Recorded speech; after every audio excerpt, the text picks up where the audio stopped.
Let me tell you something that might sting a little.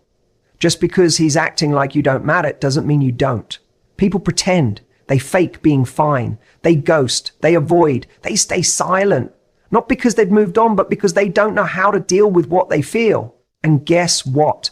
If you're still in his head, he's not as done as he pretends to be. He's not ignoring you because you didn't mean anything to him. He's silent because staying quiet is easier than facing what he feels. That silence, that cold shoulder, that ghosting, it's not closure, it's avoidance. People don't always shut down because they've moved on. A lot of times they shut down because they're overwhelmed by emotions they can't process. And instead of doing the hard thing, like owning their part, having an honest conversation, or admitting they still care, they disappear. They pull back. They pretend. This is one of the most painful truths about emotional disconnection. Silence doesn't mean indifference. It's a defense. It's protection. It's someone choosing comfort over truth. It's a way to avoid being vulnerable. Think about it. How many times have you been tempted to say something, to reach out, to tell someone how you really feel, but you stopped yourself because it felt too risky? Now imagine someone who has never learned how to process emotions, who feels shame about their own vulnerability, who equates emotional honesty with weakness. That's the person who chooses silence, not because they don't feel, but because they feel too much and don't know what to do with it. And then here's where it messes with your head, because you're sitting there replaying everything, wondering why it suddenly went cold. You start asking yourself if you imagine the whole connection. You question your worth. You wonder if you said too much, did too much, cared too much. But what if I told you the silence isn't about you at all? What if I told you it's about him and his inability to deal with real emotion? Any two moments, this is the part people don't talk about. The person who seems fine, who seems distant, who looks like they've moved on, might actually be the one losing sleep at night. Because avoidance has a cost. You can suppress feelings for a while, but they don't disappear. They fester. And eventually, they show up in the most inconvenient ways. Overthinking, anxiety, sudden mood swings, unexpected anger, or guilt that won't go away. That's what's underneath the silence. That's what's underneath the fake indifference. Easy to believe that his silence means you didn't matter. That's the story your brain will tell you when it's desperate for answers. But silence doesn't equal peace. It doesn't equal closure. It doesn't equal moving on. Sometimes it's the loudest evidence that he's struggling, because when someone is truly at peace with a decision, they don't have to avoid it. They don't have to run from it. They don't have to pretend it didn't happen. But when someone's avoiding something, when they can't even say your name or talk about what went down, that's not strength, that's suppression. And here's something else. People don't forget genuine connection. They don't just erase it like a note on their phone. If you were real, if your connection had depth, then even if he's gone quiet, he remembers, he feels it. He's just choosing not to face it, maybe out of fear, maybe out of pride, maybe because he's never learned how to handle emotional conflict in a healthy way. But the silence isn't nothing. The silence is loaded. It's full of everything he's not saying, everything he doesn't know how to say, and everything he's hoping will just go away if he ignores it long enough. So when you hear nothing from him, don't assume that means nothing is happening inside him. Some of the loudest internal battles are fought in silence and pretending not to care. That's often just a mask, a very fragile one. Avoidance is often misunderstood. When someone shuts down or pulls away emotionally, the natural conclusion is to think they don't care. It looks like indifference. It feels like rejection. But what's really happening under the surface isn't as simple as detachment. It's often emotional overload. He's not avoiding you because you mean nothing. He's avoiding what he feels when he thinks about you. That's a big difference. And understanding that can shift the entire way you interpret his behavior. When a person is emotionally overwhelmed, their brain goes into a kind of shutdown mode. For some, it's fight or flight, and flight becomes the preferred option. They distance themselves. They go quiet. They distract themselves with work, other people, mindless entertainment, anything to keep from sitting still long enough to feel what's really going on inside. So when he avoids you, when he acts like you're invisible, that's not always a sign of emotional freedom. Sometimes it's a sign of emotional paralysis. He can't confront it, so he escapes it. Avoidance gives the illusion of control. It allows someone to delay dealing with truth. He might even convince himself that by not talking about you, not seeing you, not acknowledging the pain, he's moving on. But avoiding something doesn't resolve it, it buries it. And buried emotions don't die, they wait. They show up in triggers, in dreams, in random memories that pop up when you least expect them. They show up in songs, in places, in people who remind him of what he's pretending not to miss. That's the thing with avoidance. It doesn't heal, it hides.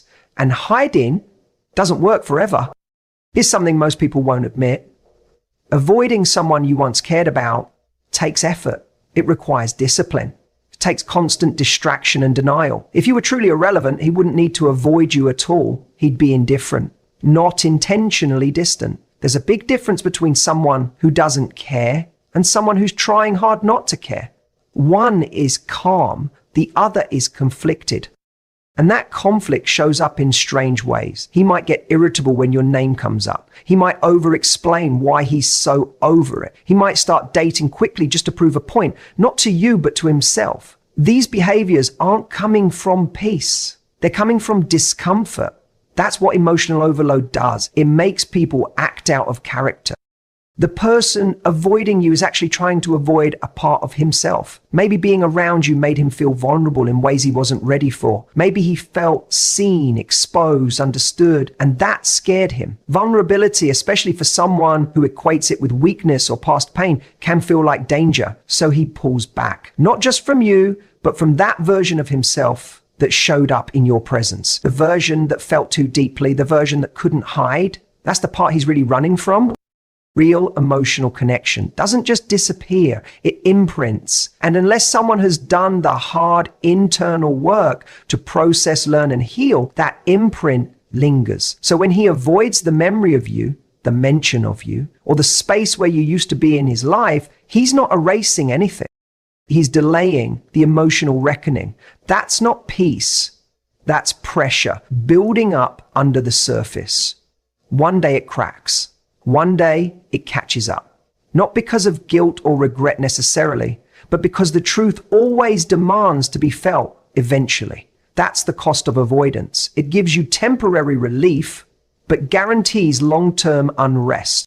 What he shows you is not the full story. It's a performance, a curated version of reality designed to look effortless, unbothered, and in control. People do this all the time, especially when emotions are high and pride is on the line. He may be acting like he doesn't care, like you're just another chapter he closed without hesitation. But the truth is, that's not the whole picture.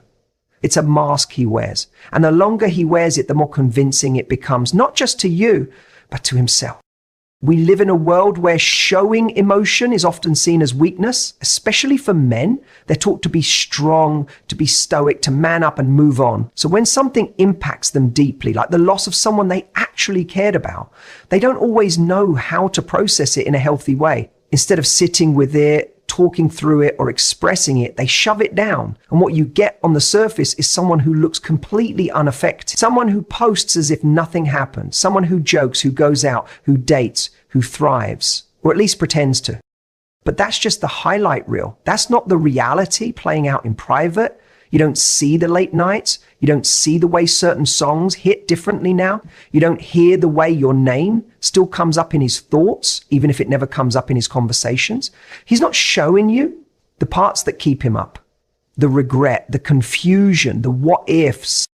That's not part of the performance. And he won't post that. He won't text that. He might not even admit it to himself fully, but it's there underneath all the pretending. Because when someone meant something real to you, pretending they didn't doesn't actually erase the feelings. It just buries them.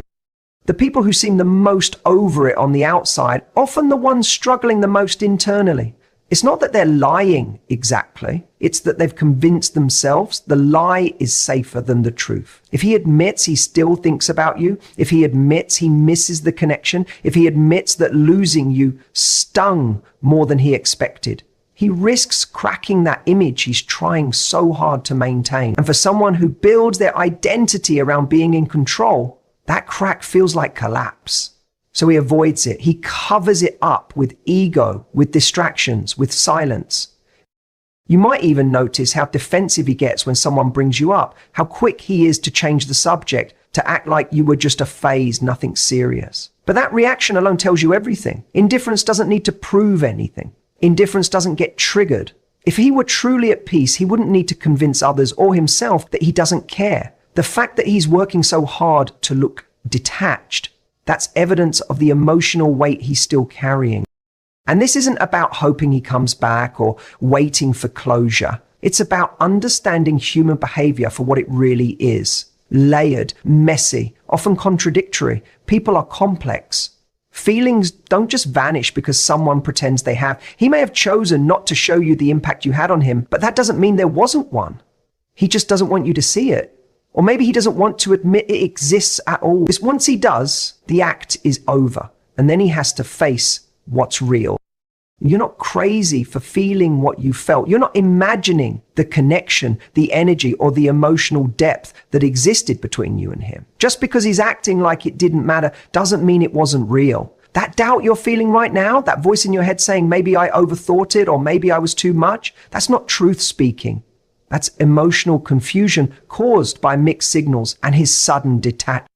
But the truth is, the connection was real. It just scared him more than it grounded him. And instead of leaning into it, he pulled away. Some people run not because they feel nothing, but because they feel too much. Vulnerability can be terrifying for someone who has never been safe expressing their emotions. If he grew up believing feelings make you weak, or if he's been through situations where opening up led to pain or betrayal, then feeling deeply again doesn't feel good. It was dangerous. So even if he felt a strong emotional bond with you, it may have triggered something inside of him that said, this is too much, I don't know how to handle this. And instead of communicating that fear, he shut down, he backed out, he disappeared. You didn't misread the way he looked at you. You didn't misinterpret those conversations that lasted for hours or the way he lit up when he talked to you. You saw something real. And for a moment, he let himself feel it too. But when the emotions got intense, when it became clear that this wasn't just surface level attraction, he panicked. Maybe he feared being exposed. Maybe he wasn't ready for the version of himself that showed up with you, the version that couldn't hide behind sarcasm, detachment, or ego, because you saw through it. You saw him. And that kind of emotional exposure can make someone feel naked, unprotected, even threatened. What does he do? He distances himself. He convinces himself that you were just too much, or the timing was wrong, or the connection wasn't sustainable, but those are just excuses to escape the emotional weight. The irony is, the stronger the connection, the harder it can be for someone emotionally unavailable to stay. It's not your fault he didn't know how to hold it. That's not a reflection of your value. It's a reflection of his readiness or lack thereof. This is what people rarely say out loud. It's possible for someone to deeply care about you and still walk away.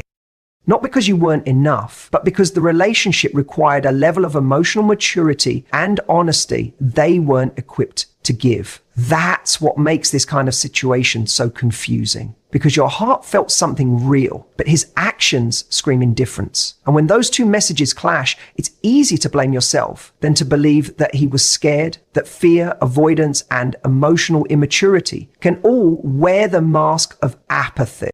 It's also important to understand that how someone leaves isn't always an accurate representation of what they felt while they were with you. People ghost, disconnect, and rewrite history to protect themselves. That doesn't mean the bond you shared was fake. It means that once real feelings got involved, his emotional capacity hit a limit. And instead of rising to meet you, he retreated into what felt safer: numbness, denial, and control. So no, you weren't crazy. You didn't overthink it. The connection was real. It was mutual. But mutual doesn't always mean permanent. And real doesn't always mean sustainable, especially when one person isn't ready to face what that kind of connection requires. Regret doesn't always look like an apology or a dramatic confession. Sometimes it hides in the silence. It lingers in the moments when he scrolls past your name on his phone but doesn't message you. It shows up in the way he checks your social media without saying a word. Regret can be subtle, quiet, and buried under layers of ego. And sometimes it doesn't surface until long after the damage is done. People don't always realize what they've lost when they walk away. Some lessons take time. And for someone like him, someone who didn't have the emotional tools to handle what you brought into his life, that realization doesn't happen overnight. It builds slowly. He probably felt relief at first, a sense of escape, no pressure to confront his feelings, no more emotional responsibility, no more mirrors showing him who he could be if he let himself grow. But that relief is temporary because something inside of him knows, even if he won't say it out loud, that he didn't walk away from chaos. He walked away from someone who genuinely cared, someone who saw him, someone who challenged him. And even if he's surrounded by people now, even if he's acting like he's moved on, there's a part of him that remembers. And that part starts to speak louder with time. Regret often begins in the quiet moments, not in the chaos of the breakup, but in the stillness that follows, when life slows down, when distractions fade, when he lies awake at night and realizes that the peace he thought he'd find in your absence is actually emptier than he imagined, because connection, real connection, doesn't just go away, it leaves fingerprints. And if you were real, if your love was grounded in truth, kindness, and vulnerability, then it's going to echo inside of him, whether he admits it or not. The hardest part about all of this is that you won't always see the regret. He might never reach out. He might never say, I was wrong. But just because someone doesn't say it, doesn't mean they're not feeling it. Pride is a powerful barrier. It keeps people stuck in patterns they don't even like. He might think reaching out would make him look weak, or he might believe too much time has passed. So instead, he carries that regret quietly. He wears it under the surface. It shows up in his hesitation, his distractions, his inability to form a deep connection with anyone else. There's a difference between missing someone and realizing you mishandled them. Regret lives in that second category. It's not just about longing for what was, it's about seeing, often too